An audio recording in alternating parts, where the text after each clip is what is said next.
Welcome to Inspire Campfire, a podcast where ordinary people tell their stories of extraordinary adventure. These are campfire stories meant to inspire the rest of us to light the fire within, get outside, follow our dreams, and return to tell our own stories. Ready? Let's strike the match.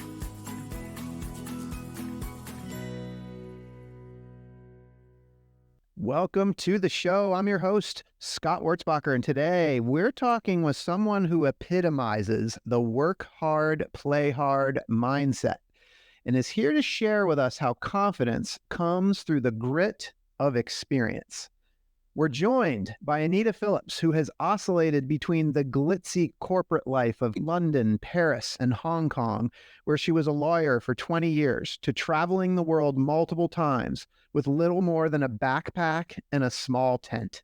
Now an executive coach, she lives in the foothills of Mont-Blanc in the French Alps with her husband, 2 daughters, 2 cats, and chickens. Anita recently completed the Super Bowl of trail races, the Ultra-Trail du Mont-Blanc, involving 176 kilometers of arduous trails through the French, Italian, and Swiss Alps with a staggering 10,000 meters of vertical elevation. Anita's 48, new to trail running, and had only a handful of races under her belt, yet was a top 10 finisher in her age group. I am so excited to share this story with you, Anita. Welcome to the campfire. Thanks, Scott. Thanks for having me. Oh my gosh, what a journey it's been. And this is just a story that, on the surface, it sounds amazing enough just to hear about your ultra marathon at Tour de Mont Blanc. But, as you dig and the story just goes deeper and deeper, and it's truly inspiring.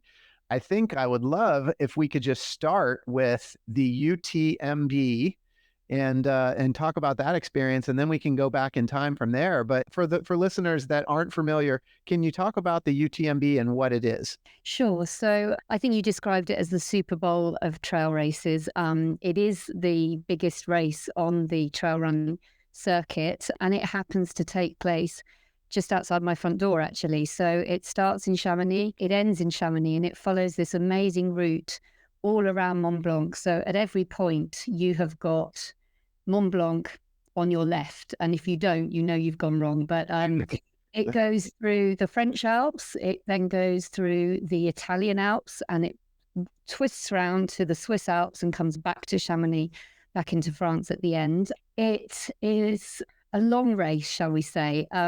It starts at 6 p.m. in Chamonix, and that means you go straight into one night and then the next day, and then the really tough bit is the second night. And the vertical elevation is tough. The altitude is tough. The terrain is challenging. Nutrition is difficult because you're obviously on the go all that time. So you've got to try and take in enough food to keep going, but without making you feel too sick. But it was an amazing experience. It's quite a prestigious race in that you need to qualify. I was lucky enough to get enough points to qualify just. I certainly felt like I was probably one of the least qualified people there, but I thought, okay, I've got to give it a go. I'm really lucky to qualify. It has a high dropout rate, so about 36% dropped out this year. 2,760 odd started, over 1,000 dropped out. And that can be for various reasons. It can be because of the challenge of the course, or it can be that the runner is still going, but they miss a time cutoff point. There are various checkpoints across the route, and you have to get in within a cutoff. So that can be another reason why people don't finish. Wow. Okay. So you start at 6 p.m. and sorry, you might have said this already, but how much time do you have? Like, what's the cutoff time? How much time do you have to finish? Yeah, sure. The cutoff time is 46 and a half hours. So you need to be back in Chamonix within 46 and a half hours. Because I'm new to trail running, was thinking I'm just going to try and finish the thing, just to finish it and not drop out would be an achievement. I actually came in after 40 hours and 12 minutes. So it was a nice time to arrive. It was the Sunday morning. Lots of people were out to see me cross the finishing line. It was amazing. That's amazing. And top 10 in your age group. I think I was just so determined to finish. I actually found some energy from somewhere. I hadn't really been able to eat or drink anything for a long time. I had a lot of heartburn by that point from all the gels and bars I think I'd consumed. But yeah, something clicked, and I just ran. I just went, I felt fast, but I don't know how fast it was. As I turned into the square in Chamonix, it was an amazing moment to see my two daughters and my nieces waiting in the sidelines to sort of whisk me up. And they really brought me in sprinting because they just pulled me, and we ran really fast across the finishing line. It was great. It's incredible. So 176 kilometers, 40 hours and 12 minutes. So I'm really curious because I've had some other guests on the podcast before that have done the hiking Tour de Mont Blanc, and I think they take 10 days or something to do it. They're hiking 10, 15 miles a day and then staying in nice accommodations at night. A very, very different experience. I'm just curious, like, as you kind of contrast this, and by the way, the Tour de Mont Blanc, the hiking, the extended version, not the one that you did, is something that's high on my bucket list. Something that I'm hoping to do someday. But I guess I'm just curious, like, what is it like to do it in such a short period of time? And as compared to people that go and they do this as a 10-day hike, and I'd love to hear just some of the highlights for you. Yeah, so as part of my training, I actually did it over 4 days with my husband in the middle of July. And he had previously done it the summer before with his sister over 10 days. So the traditional hiking pace and route. And what we wanted to do over 4 days was to try and link the whole of the race course together. So starting from the church in Chamonix and finishing back in Chamonix. And we stopped in 3 refuges along the way. And that was quite a challenge, certainly for my husband. He's very sporty, but he definitely thought that was a thing. He said to me I needed to finish that feeling pretty fresh. Otherwise, I wouldn't stand a hope in hell of being able to do it 6 weeks later in one go. I have to say, I really enjoyed doing it in 4 days because we got to have a meal in the evening, sleep at night, and then have a breakfast, early in the morning before setting off.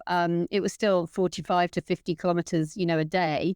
I think we covered about 190 kilometers on that 4 days. We added a few extra bits in, but yeah, it was completely different 6 weeks later, linking it together in one push. I have to say, I just had going round in my head on a loop, this is madness, this is madness, this is madness. But at the same time, I was so determined I was going to do it. Barring a major injury that would force me to drop out, I just knew I was going to get round. But it was really tough. So it was interesting on the pacing. The 4 days I did far quicker because I had the benefit of that rest, food, and sleep in between. It just gets to a point, I think, when you are going up and down mountains on that sort of terrain through 2 nights, when with all the will in the world, you just can't go much faster than your body's allowing you to go. I certainly had hallucinations the second morning as I was coming up towards the last climb up to Flégère. People say that happens, you see things coming out of rocks and things that just aren't there, you're seeing. And I had to have a word with myself and just get myself back into reality to sort of get back into the moment and what I was doing. Wow, that's amazing. So when you did the 4 days, did I hear you say you kind of kept track of your moving time? Yeah, so I did everything on my Garmin, and we timed it as if it was the race, but in 4 segments. And actually, when I came to do the race, my husband, David, he loves spreadsheets. So he had reduced everything into this amazing spreadsheet, which was actually in 4 segments. And he was there on the route to support me throughout. You're allowed 1 person to basically be at different checkpoints. Okay. There are only about 4 or 5 where you're allowed to have someone, but they can give you food and different clothes and things like that. So he was always giving me the new spreadsheets, that we'd laminated for me to look at. And I kind of joke, I think in nearly 17 years of marriage, that's probably the most compliant I've ever been, because I just tried to stick to the plan and what he'd said. One of the challenges is you're so tempted to take a long rest at these checkpoints, and they even have beds available and masseurs and, medical staff and things. And I just had to try and keep to the plan and not rest too long. And that's hard. That's hard when you're feeling tired and cold or hot, or, you just want to lie down really. Yeah, man, it's awesome. So, I think for me, like as I said, I don't know that I'll ever attempt to go around as fast as you did, but I would really love to do the extended. And for me, I feel like the idea of that trip, there's a physical element, there's an emotional element, there's a mental element, there's even a spiritual element to just being in the beauty of nature like that. I'm curious for you doing this in 40 hours and in your experience, like if you could just kind of quickly, I don't know, maybe even hit kind of like a highlight for each one of those, like mental, physical, emotional, like spiritual. I'm just kind of curious, like what was going on for you as you kind of traverse the Mont Blanc Massif. Okay, so was your first one mental? Yeah, let's go mental. Okay, let's go mental. So I think in terms of mental challenge, the hardest part was the second night. There were 3 big climbs. So each of these major climbs are about 1,000 meters each. And I could just see these head torches snaking up the mountain. And they just seemed to keep going and going. And it was a really steep climb, one I'd obviously done before as part of this 4-day trip, but I'd done it during the day, relatively fresh. And I just got onto this one and I thought, oh my goodness, this is insane. And I got really frustrated because at each turn I thought we'd be at the summit, and then it just seemed to extend and I could see more of these head torches and going up and up. And actually I saw one head torch really high up and I thought, surely that's not the summit. It can't be that high. And this head torch wasn't moving. And then I figured out it was actually a star up in the sky. So I was very relieved I didn't have to go quite that high. But that was also possibly, the sleep deprivation kicking in as well. So in terms of the mental challenge, I'd say that could have been the lowest point because I really was finding it tough at that point. In terms of physical... Just have to reflect real quick though, because the low point was actually the high point. It sounds like... That's a good point. That's a good way to put it. Yeah, I love that. I mean, after the event, it is possible to look at these things in a different light. And you could say it was a high point, but in that moment, it was definitely a low point. Yeah. Okay. Emotional, you were starting to go to. Oh, so emotional, definitely crossing the line with my 2 daughters and my 2 nieces who'd come over from the UK to come and support me. And it was just such a moment. I get quite emotional even thinking about it because, as I say, we just sprinted over the line. And there's this amazing MC who is sort of commentating on everyone coming in. And I had loads of people there to support me because obviously I live nearby. So many people came out. But on top of that, so many people either in the UK, in the States, in America, in elsewhere in Europe. It was just amazing, the support I was getting virtually, and they were all able to watch it because it was televised. So it was just this wonderful moment. And the MC coined me the flying mama of the UTMB, which was a great quip. And it also made the official highlights video. So, we're captured forever now in that video, which is brilliant. So that was a lovely moment. Hey everyone, it's Scott here. This podcast is a passion project for me because I absolutely love adventure. And it's thanks to the effort of my residential real estate team here in Charlotte, North Carolina, that many of you know as the W Realty Group, that this podcast gets funded. This awesome group of people have unmatched levels of competence and caring for our clients. If you know of anyone looking to buy or sell a home, our team serves the Charlotte, North Carolina market, but we can also help you find an agent anywhere throughout the US or Canada through our highly connected network. When you support our real estate business, you are also supporting this podcast. Thanks for listening, and thanks for your referrals. Yes, I love this. Okay, the physical element. So physical, I'd say the first night was tough because we went to the highest elevation, around 2,600 meters a few times. And it was very, very cold up on those mountains that first night. And I think I definitely got a headache. I could see people vomiting, from the altitude. people just lying down and already going to sleep because they just wanted to take a break. And I think physically, yeah, I felt that felt tough in terms of the lungs, the legs, and also the head hurting. Yeah, that's so interesting. So really the effects of the altitude were the biggest challenge physically for you. I think so. And I'm acclimatized to it being here. So I was very, very lucky. It was interesting. I was talking to an Australian guy much later in the race on the second night, and he was saying the first night was really horrendous for him because he lives in Melbourne. He's at sea level and he can only train on a mountain, I think 1,000 meters high, which is about an hour and a half from his house. So he just was running laps on that, which obviously didn't replicate the altitude. I am living at 1,000 meters anyway here. So that was much, much, easier, I guess, for me. But I think it was just the sort of culmination of those things, the lungs, the legs, and the head that night that I thought, yeah, this feels tough. Yeah. So this just the majesty of the Alps and Mont Blanc and just being in nature, the mountains. Was there a spiritual element to this trip for you, to this race?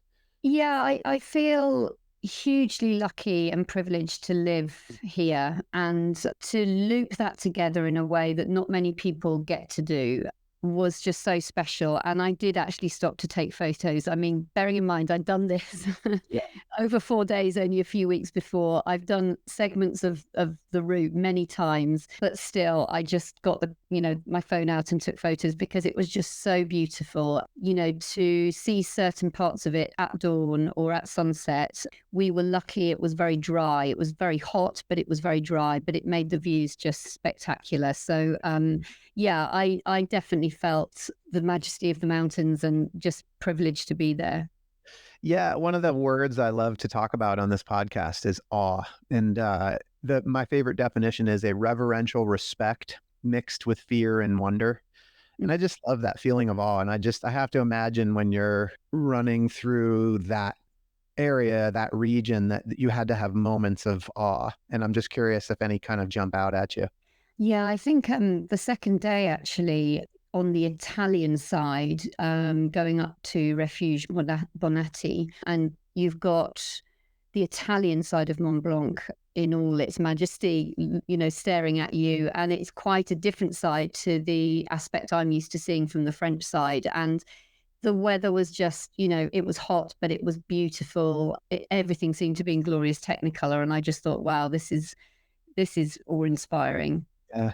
You're going through like physical pain, like suffer. I mean, it's hard, right? And the mental. Does the majesty of the mountains sort of distract from some of that and make it easier? I wish I could say yes, but you know what? I found, and I really thought others were finding this, we were all in our own bubbles. It was head down. There were many mountain climbs where I just was staring at the person, if there was someone near me, their feet, and trying to keep on their heel and not lose them. And so a lot of it is head down and you're just getting through it. And I would say in terms of distraction for me, music was amazing. I had a 42-hour playlist of all my banging tunes from my youth right up to present day. And those were my main sources of distraction. So yeah, I wish I could say it was the mountains, but for me, I had my head down for a lot of it and I was listening to my music to distract me. How cool though. You had a 42-hour playlist and you didn't need it all. Yeah, that was lucky. And I actually only put it on 5 hours in because the crowds were so amazing, coming out of Chamonix and then through Saint-Gervais where I live, which just, everyone was out and cheering and all the way up to Les Contamines. So, I didn't need it at all the first 5 hours. It was great. Yeah. So listen, we talk about awe. And there's an awe moment that's about to happen for listeners when I tell them that you've only been running for 3 years. Like, how does that happen? Can you tell us about your running journey over the last 3 years and how you go from starting running 3 years ago to doing the UTMB? Yeah, sure. So I should say that I started trail running probably 4 years ago with the local trail running club. And I went out not every, but regularish Sundays, we'd go out and discover some trails. And I remember the first one I did thinking, oh my goodness, this is horrendous. And then it was very normalized within the club to do local trail races. And actually quite a few of the members of the club were older than me. So although I was already in my mid-40s, it didn't seem extraordinary to enter a trail race. And so 3 years ago, I did my first trail races. It also seemed quite normal to jump up in terms of the distance. So to, go from 20 kilometers to a marathon distance in the trails with a lot of elevation. And then I think I went to 75 kilometers, and then I went to 110 kilometers. And by virtue of the handful of races, I had enough points to then go off to Switzerland a year ago and do a UTMB qualifying race, which was, I think, 55 kilometers and about 3,000 meters of elevation. So I entered the ballot. It's very oversubscribed, the UTMB, but I found out in January that I'd got a place. And I do wonder whether, for once, being a woman of a certain age was worked in my favor, because I think the algorithms maybe, have worked in such a way that I was allocated a place that perhaps many 20 to 30-year-old males didn't get because it was so oversubscribed in their categories. So yeah, I felt lucky to get a place, and it just kind of crept. So that's how I've ended up moving from where I started to where I am now. It's not normal, I don't think, to do it, but I am quite a kind of extreme all-in person. If I'm doing something, I'm doing it. And I thought, well, I'm not going to do any of the shorter races in this UTMB series. I'm going to do the long one if I can. So yeah, that was my choice. Well, it was a very consistent leveling up from the beginning, trying something, succeeding, leveling that up, and then continuing until now here we are. We're going to allude to this a little bit later, but I think you're just getting warmed up.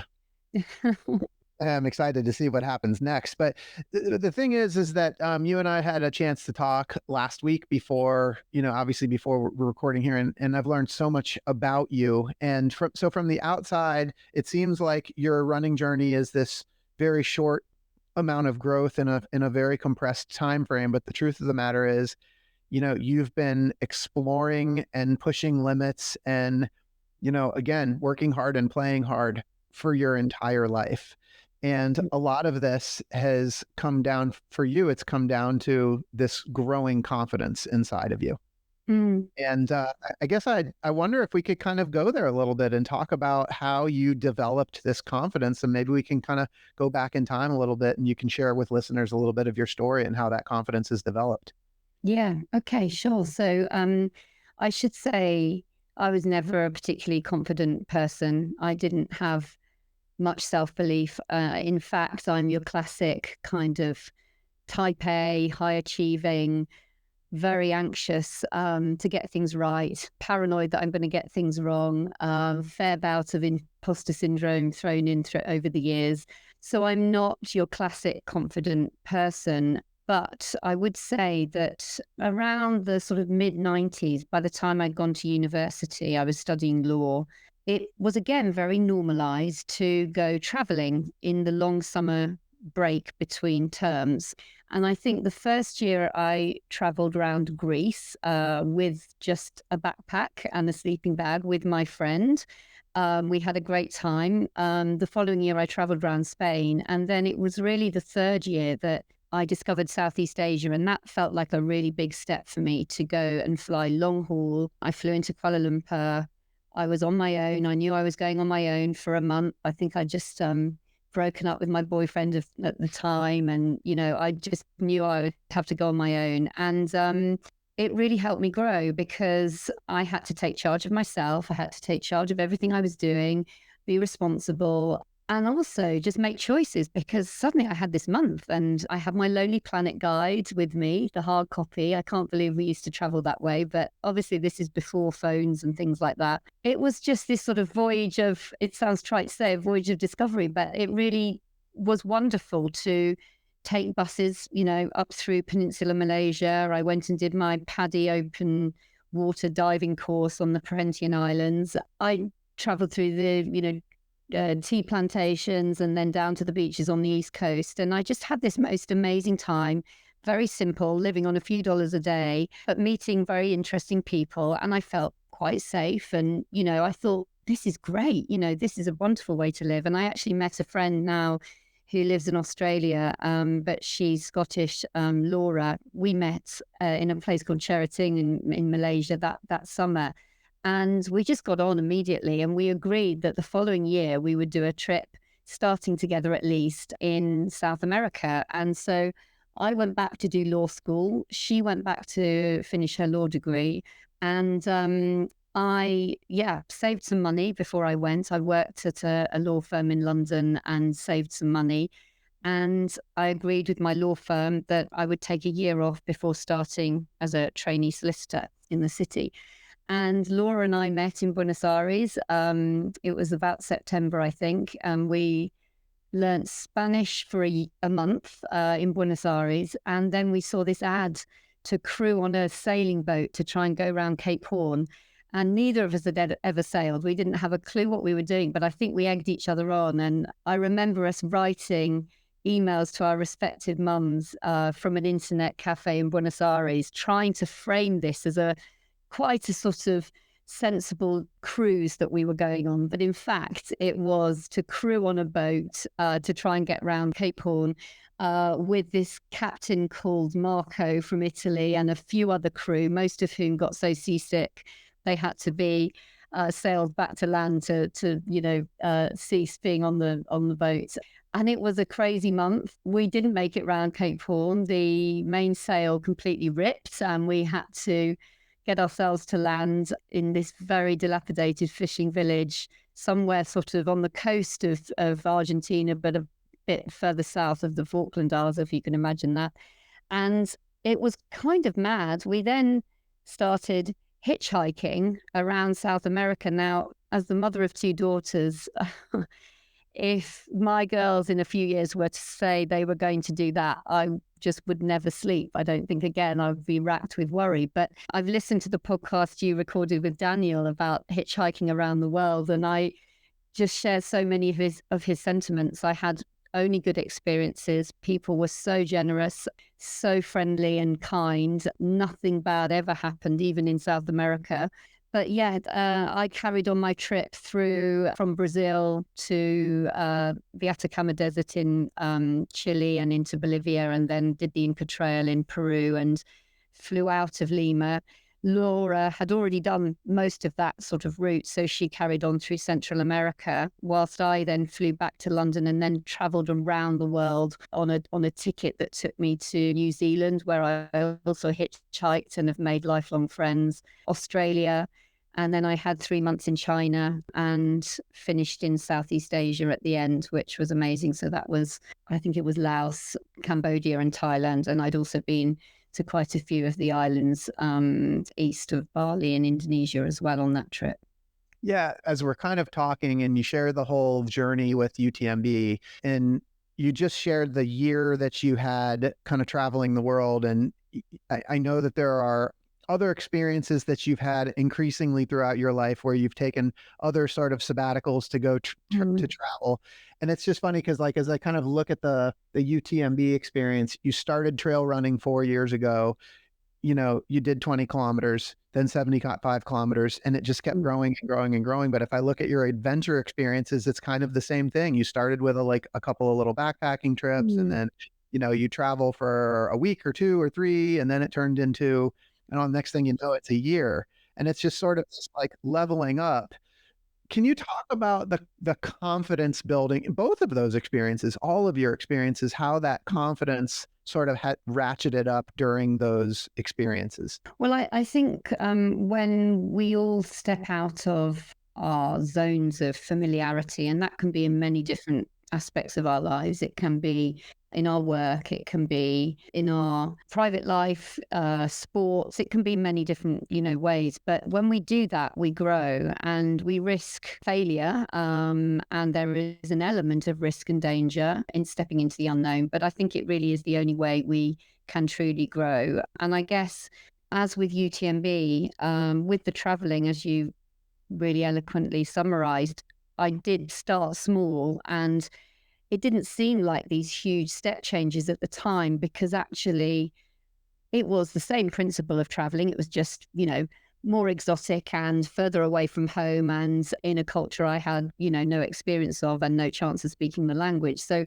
at each turn, yes, there was, an added degree of challenge. But I think because things went well, and there may be an element of luck in that, that made me feel more confident about taking the next step. So I suppose in terms of the traveling I've done since, my husband and I decided after we got married in 2007 that we'd love to spend a year traveling, and we were both working at the same law firm in London at the time. I guess it started as a bit of a pipe dream. Wouldn't it be wonderful to take a whole year off and just have this luxury to travel the whole world together? And we wanted to do this north to south, which was Alaska down to Ushuaia and Patagonia overland. And then we wanted to travel around the world like a proper circumnavigation, going all the way through Europe, Russia to China, and then Japan, and then on to New Zealand, Australia, and all across the States. We thought, well, why not? Why shouldn't we do it? So we actually spoke to our law firm. We said, we're going to have to resign. They said, no, actually, we'll hold your jobs open for you, which was extremely nice of them. And yeah, we saved our money and we made our plans. We didn't plan too much. We planned our flights, but beyond that, we just had a small tent and our rucksacks. We picked up some extra rock climbing stuff. We were doing quite a bit of rock climbing by that point. That's my husband's real passion. And so we did a lot of rock climbing around New Zealand, Australia, and the States. But yeah, we hadn't, it was a simple life. It was a very, very simple life. We were living out of a tent or the back of a truck most of that year. And yet it was probably, we would say, the best year of our lives, probably. And I guess in terms of stepping stones, to have done that together and shared that together, I think that really changed us both and our outlook on life and what we wanted from it.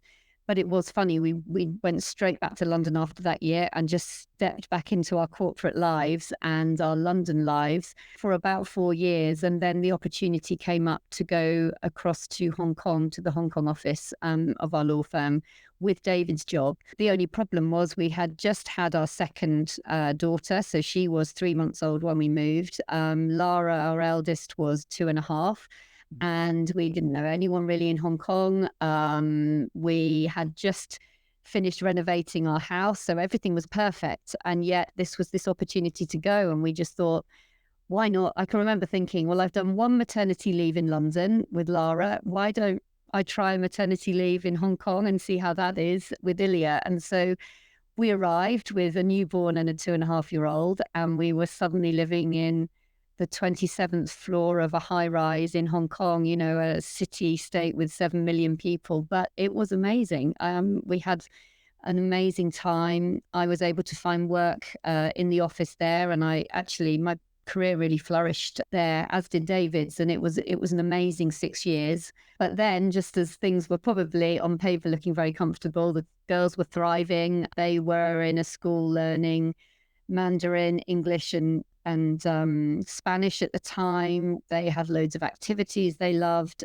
But we just bought this little place in the Alps, which was a lucky purchase, shall we say. And we thought we owe it to our kids and to ourselves to see whether we can make this work. So we actually then did resign from the law firm after, I think, 19 years. We'd both been there.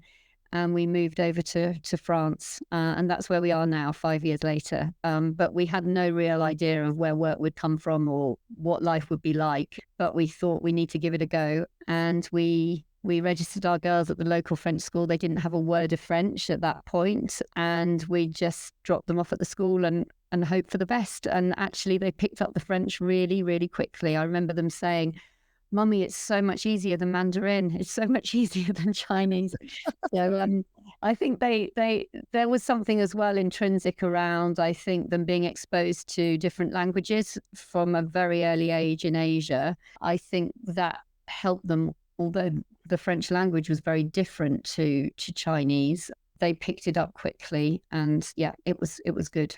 Anita, I'm just, as I'm sitting here listening to you, I'm kind of reflecting in my own mind. You seem like you and your whole family, you and your husband, you guys seem like you are just wide open and ready to embrace opportunities that come your way and saying yes to them. And it almost seems like that the confidence thing is like this snowball. It seems like you embrace the opportunity, you trust that you're going to figure it out. And then when you do, the confidence grows and it just seems like it's continuing to grow. And that's such an amazing thing. I wonder, like, in the beginning, when this, I'm going to call it the confidence snowball, like, was just a little pebble, like, what was that like? Was there a time when the confidence wasn't there and there was fear and there was doubt? And I'm curious about that. Yeah, absolutely. And there still is. I mean, I still doubt sometimes what I'm doing. I took the decision recently to step back from my legal work to launch my business as an executive coach, which I have retrained as. And yeah, there is risk attached to that. And, there are moments when I lack confidence in, whether that has been the right choice. But what I do know is without trying, I won't even know. And I feel that I have to back myself. And so I guess if we go back in time to those sort of earlier versions of me, Yeah. I think it was incremental. You do something and it works, and that could be doing a stretch project at work and it going well, and everyone giving you a pat on the back. But from that, you gain confidence and then you move on to the next thing. And I just feel I've often had to draw on past experiences that are unrelated entirely to the present challenge in hand.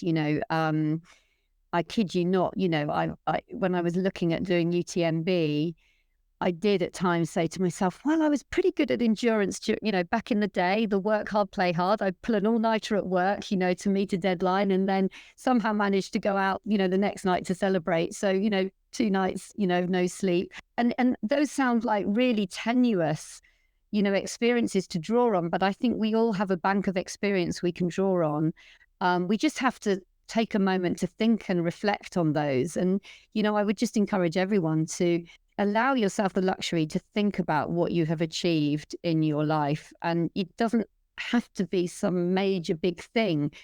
I often cite the driving example.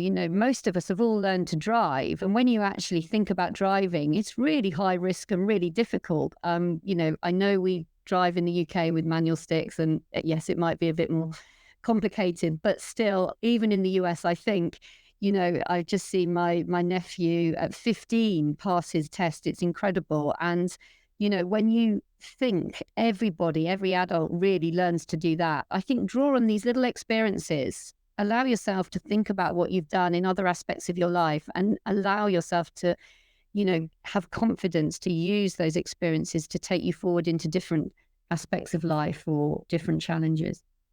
Yeah, and you just mentioned again, like, the whole work hard, play hard, and you really have embraced that. And I think it's, I think another thing that's just so interesting to me is, you have people that are really, really committed to their career.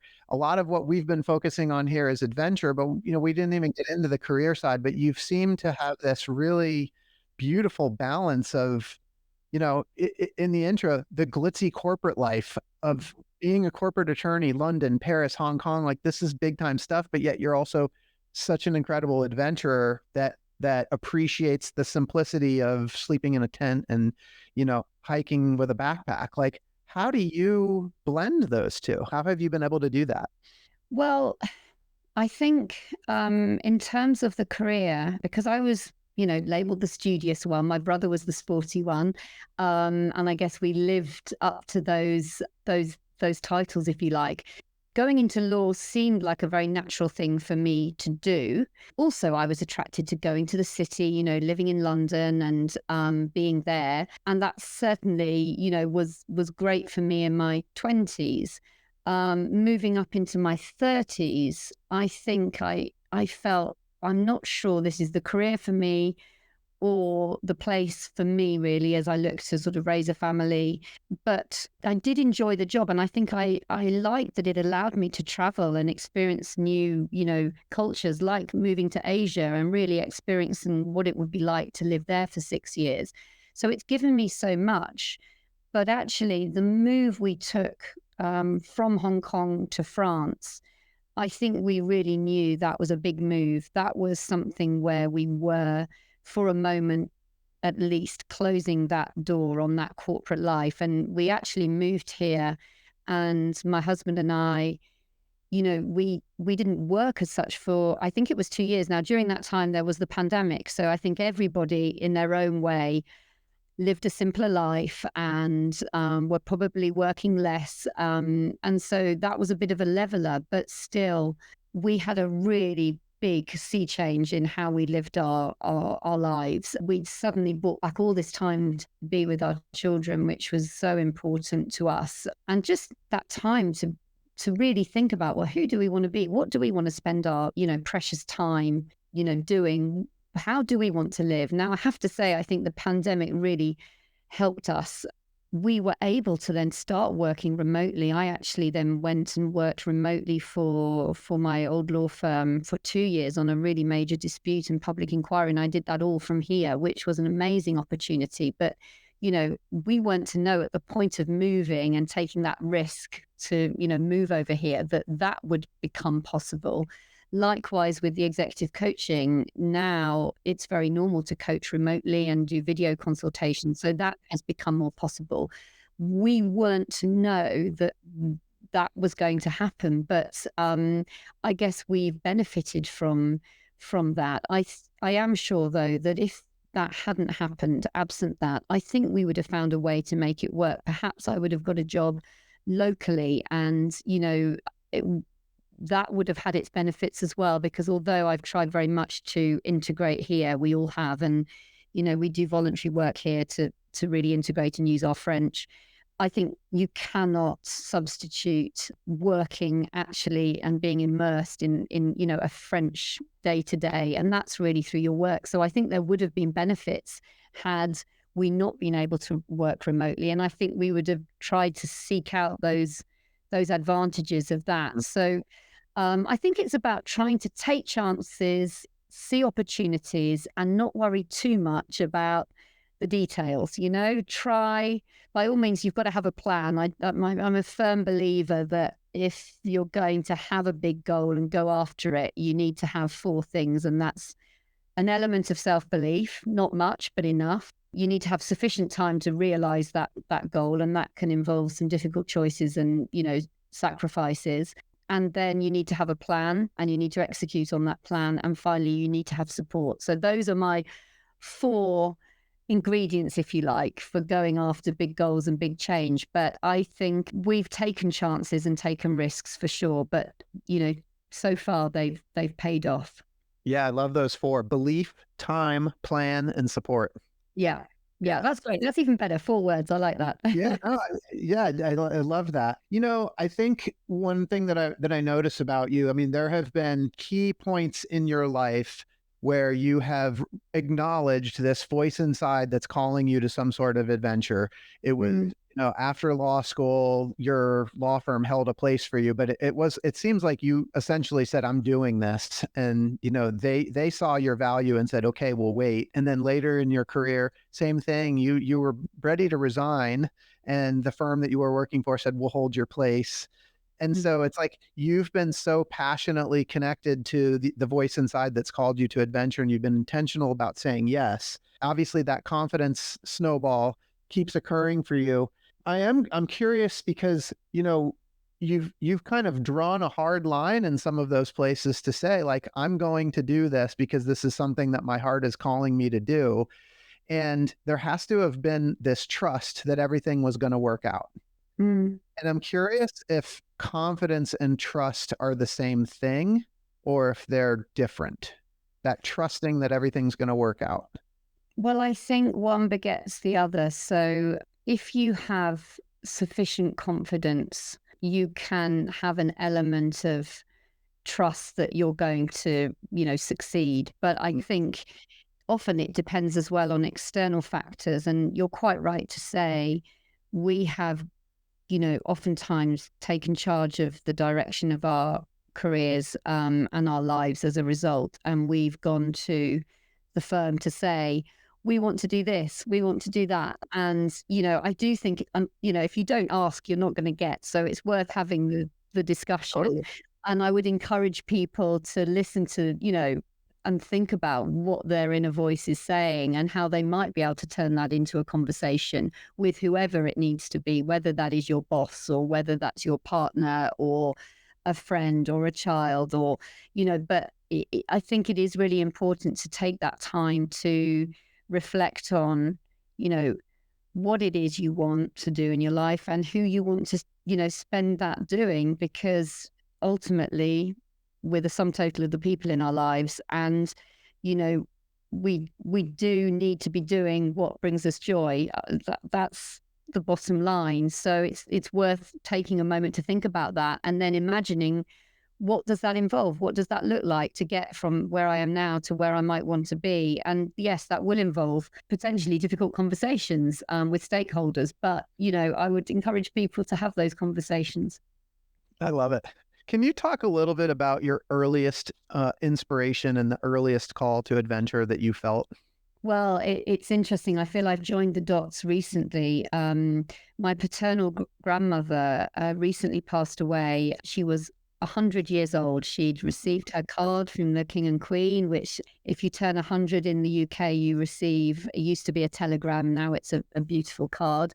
But she reached 100 and she sadly passed away a couple of months after that. But learning now much more about her life in the various obituaries and things that have been written about her and being at her funeral, I feel like she was just so adventurous. And this is back in the 20s and 30s. She went over she was born in Belgium and she went to France at 14 to become a nanny.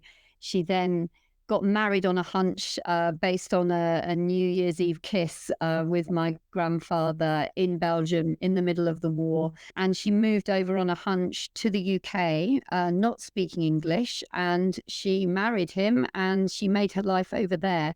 And she still then continued to travel back to Belgium with the 3 children and see family. And she loved adventure. I've got some amazing old black and white photos of her, sort of clambering up rocks and, in exotic places, doing fun things. And I just wonder whether actually there's something right deep in my past from her that has helped shape me into the person I am. In terms of youngest memories that I can personally remember, I do recall always feeling cold growing up in the UK, and I never moved. This was my error. I've learned since that, I can live in a ski resort now, and as long as I get out moving, running or skiing, and wear the right clothes, I'll stay warm. And I don't think I did any of those things when I was young. So I do remember always feeling cold and wanting to sort of be somewhere warm. And I remember when we were 8, we went on a holiday to Spain for the first time, and my mum loves, warmth and, exotic places and palm trees. I think we both love, share a love of palm trees. But I do remember that, just stepping off the plane and just feeling this warmth hitting me and thinking, oh, this is nice. And then, in the evenings, it's very typical in Spain to, for families to go out and eat very late. They've all had a siesta and, everyone's out late and eating al fresco. And it was just it seemed so impossibly exotic to me. And I do think I always hankered after going somewhere warm and exotic based on those early experiences. I love this metaphor so much because this confidence has been building. It all started with Anita feeling cold. And so your whole life you've been warming up. Yeah, I like that. That's another good one. Yeah, maybe. I might have reached peak temperature, I think. I'm not sure. I don't know. I think you're just getting started. You're warmed up. I mean, Tour du Mont-Blanc, it's cold out there, but you said it yourself. If you just keep moving, you'll stay warm. No, it's true. It's true. I remember, this is really embarrassing. I can remember I used to come home from school and we had a sofa, and behind it was a radiator, and I used to lie sort of across the sofa onto the radiator and just lie still and watch the television and sort of stay still and stay warm. And I was thinking, now I look back, I think, why did I do that? Why didn't I just go outside and kick a ball around or do something physical? And, I would have been warmer than I would have been lying on this radiator. Yeah, but that was me. I was, yeah. I love it. But now, Anita, can you tell a little bit about what you're doing now and how people can connect with you and get involved with the work that you're doing today? Yeah, thank you. So as I mentioned, I've clicked pause on my legal work for now, and I did my diploma in executive coaching earlier this year, and I'm now building up my coaching practice. So I work with clients in different industries, and I also do life coaching, so business coaching and life coaching. I do that all remotely. Sometimes I'm in London or Geneva, but generally I'm doing it remotely. So I'm always keen to connect with people. So if anyone's found this interesting or got further questions, you can find me on LinkedIn, and I'm happy for people to contact me as well by email. So I'm happy for you to put our website address into the show notes. Awesome. We'll do that. I'm a big fan of, getting inspiration from people that walk the talk, and you're like this, you work hard. You've been very successful in your career, but you're also very successful in your adventure life. And like you're somebody that I admire. And I think you're, the opportunity for people to get coaching from you is incredible, because you're somebody that's actually living the stuff. And so I just think that's so cool. I really appreciate that. And I think with that, if we could share maybe some lessons with folks that are listening that are inspired by your confidence, and, maybe people that want your confidence but haven't figured out how to get there yet. Do you have any advice that you want to leave people with? Well, I would say, number one, don't be hard on yourself. Allow yourself that luxury of time to reflect on what it is you want to do. Draw on, as I said, that bank of experience. Be creative in thinking about what is it you've done before that might allow you to, have the confidence to take this next step. It could be in a completely different sphere. As I say, for UTMB, I didn't have much trail running experience to draw on, so I had to look elsewhere to other times when I've pushed myself. So I would say, allow yourself to think about what it is that you want to do, and then allow yourself also some time to reflect on things you've done in the past, experiences, work, in life, relationships. We've all got this bank of experience, but we don't often tap into it or allow ourselves to tap into it because we fear that might feel arrogant or boastful or something like that. And I think just, allow yourself that time and see where it might take you. Take a chance. That would be my advice. Thank you so much. You have lived this epic life, traveling all over the world, top 10 finisher for your age group in the UTMB. I mean, just so many stories. And I just know that at some point Hollywood is going to pick up on this, and they're going to want to make a movie about your life. Anita, when they do, who's going to be the Hollywood actress that's going to play you in your movie?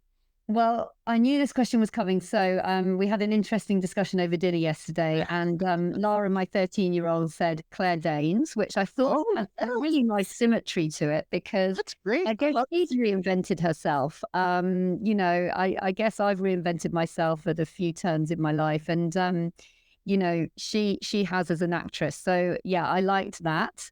And it made me laugh. My daughter, my younger daughter, Ilya, we got a photo up of her, and she said, "Well, your hair's a bit different, but she's got more wrinkles than you." And I thought, "Oh, I love that." If only I looked like Claire Danes, I would be delighted. So I think my daughter Ilya had some rose-tinted spectacles on there when she was looking at that. I like that choice, Claire Danes. And what's your movie going to be called?